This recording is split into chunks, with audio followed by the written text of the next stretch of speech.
one thing just from working on social media for a long time is there's the stat that I always think is crazy. The average American, I think it's fewer than 3 friends. 3 people that they'd consider friends. And the average person has demand for meaningfully more. I think it's like 15 friends or something, right? I guess there's probably some point where you're like, all right, I'm just too busy. I can't deal with more people.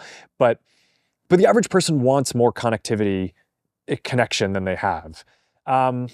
So, there's a lot of questions that people ask of stuff like, okay, is this going to replace kind of in-person connections or real life connections? And my default is that the answer to that is probably no. I think I think that there are all these things that are better about kind of physical connections when you can have them, but the reality is that people just don't have the connection and they feel more alone a lot of the time than they would like. So I think that a lot of these things that today there might be a little bit of a stigma around, I would guess that over time we will find the vocabulary as a society to be able to articulate why that is valuable and why the people who are doing these things are like, why they are rational for doing it and how it is adding value for their lives. But also I think that the field is very early. So